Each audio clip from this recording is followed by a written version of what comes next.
The episode kicks off with Eric starting his day. He asks Alexa to play his favorite radio station, but all he hears is static. Confused, he asks his mom what's going on, and she explains that his beloved National Public Radio, you know, the one where all the liberals used to complain about everything, has been shut down by order of President Trump. Eric wastes no time spreading the tragic news to his friends. To him, it was the funniest show ever. Lesbians and Jews complaining about life, comedy gold. But Kyle and Kenny couldn't care less. Even on the school bus, everyone just ignores him. Eric's upset about what this country is turning into. All this censorship, that show was everything to him. Later that morning, an announcement echoes through every corner of the school. Mr. Mackey has called for a mandatory assembly in the gym. Eric lights up. Finally, someone's gonna talk about the cancellation, and it seems like he's right. The principal steps up with a serious tone. He says he's tired of seeing compassionate people mocked, and the only way to bring order to chaos is to kneel before Christ. From now on, he declares himself a strong Christian principal, but it doesn't stop there. He's brought someone else with him, none other than Jesus himself, because he is the light and the way, and where 2 or 3 gather in his name, he is present. At Stan Sip's house, Sharon casually asks the boys if anything interesting happened at school. Stan shrugs it off. Jesus showed up. That Sip's all? Randy, outraged, can't believe it.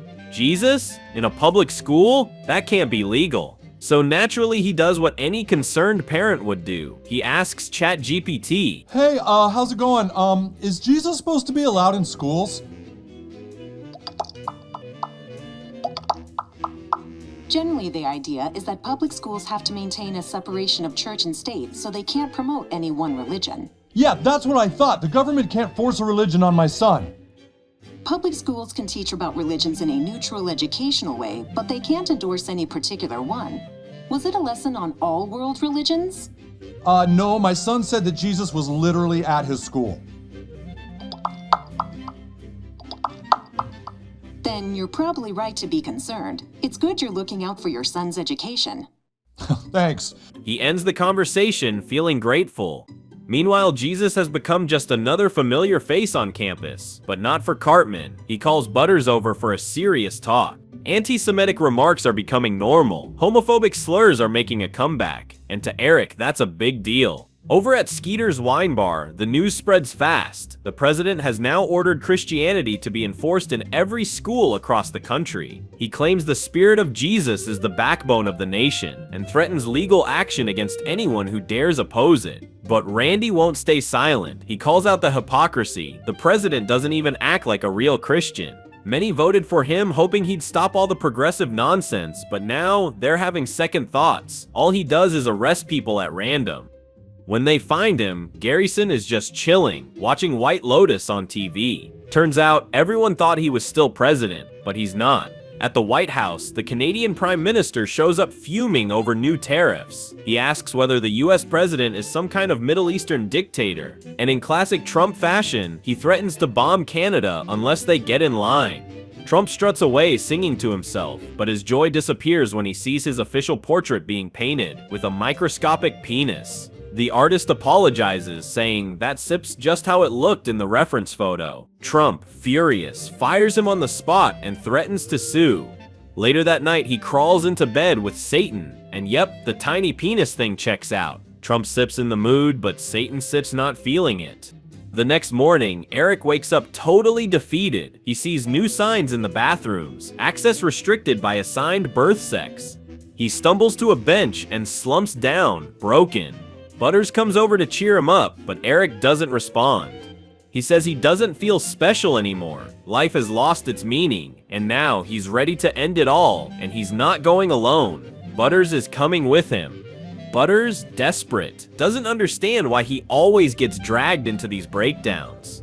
He tries to bring Eric back to his senses, reminding him the woke stuff isn't gone, it's just taking a break. It'll come back, just give it time. Eric decides to give it the benefit of the doubt, but if things don't change by Tuesday, he's going through with it, and he's dragging Butters down with him.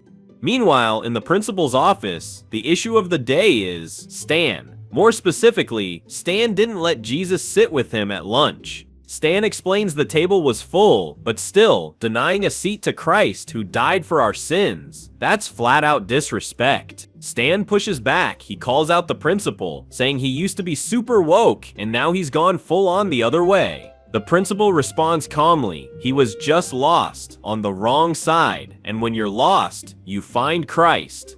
And hey, it's 2025, just about anything is legal now. Stan has no choice but to say yes to Jesus. At the White House, the party is in full swing. Lights, music, speeches about bringing Christ back. The vibe is both surreal and intense. The background lyrics say it all. Christ is money. Trump struts through the crowd like he owns the place. But the moment he steps inside, he's handed a phone. Turns out, his base isn't set happy. On the other end of the call, Randy livid. He lets it all out. The mess in the schools, Jesus showing up unannounced. Nobody in South Park wants this. Trump's response is the usual relax, take a break, stop overreacting. He doesn't budge. In fact, he threatens to sue the entire town for $5 billion.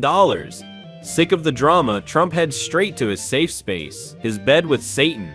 But even that's not going well. Satan's in a mood. People on Instagram have been saying Trump's name is on Epstein's infamous list, the billionaire with the shady private island and suspicious death. Trump can believe folks are still talking about that. Still, he gives his go-to advice, just relax. Satan insists, Trump needs some serious attention. Elsewhere, Linda tells Butters he has a visitor. It's Cartman, and he's dead serious about following through on the plan for Tuesday. At first, Butters doesn't want to come out, but once he hears that Eric is already in the garage, hose in hand, ready to go out via car exhaust, he rushes outside. Eric is fully prepared to die and ascend to the woke afterlife. He tells Butters to get in. Butters hesitates, confused, but in the end decides to stick by his friend, even if it means following him into the afterlife. Meanwhile, 60 Minutes is more tense than ever. The hosts nervously report that South Park has rebelled against the president. They make it clear they do not support that town full of morons. The field reporter would rather stay out of this mess, but he's there, breaking down the town's opposition to Jesus in schools. The people aren't happy with the woke movement or the extreme new policies. They want things to go back to how they used to be. Butters' parents even mentioned their electric car, to help save the planet. Back in the garage, Eric and Butters sit quietly inside the car, which ironically is electric, so nothing's happening. They think their bodies must be clinging to life or something. But outside, the situation is heating up. More and more neighbors are joining the protest. They want justice. Even if they said are alone, they said are not giving up. Suddenly, fireworks light up the sky. They said are not alone. Jesus appears, handing out pieces of bread. "This is my body. Do this in memory of me," he mutters, chewing. He admits he didn't really want to come back to school, but he had to thanks to a legal deal with Paramount. Jesus begins talking about what happened to CBS and how Paramount owns everything now. He asks everyone to just play along or face being canceled. The townspeople look confused. They have no idea what he's talking about.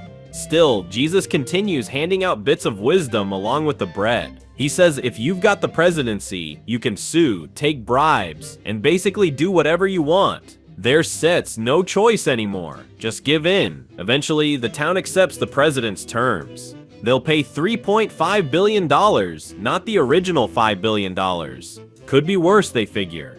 They'll just have to cut some funding from healthcare and education, the usual. They also agree to record pro-Trump messages. And here comes the first of 50. Out in the middle of the desert, a man walks alone. It's Stets, Donald J. Trump. Fueled by conviction and faith in God, he keeps going. And from behind one of the dunes, his penis peeks out. Yes, that's what gives him the strength to push forward right when he was ready to collapse. His penis may be small, but his love for America? That's huge.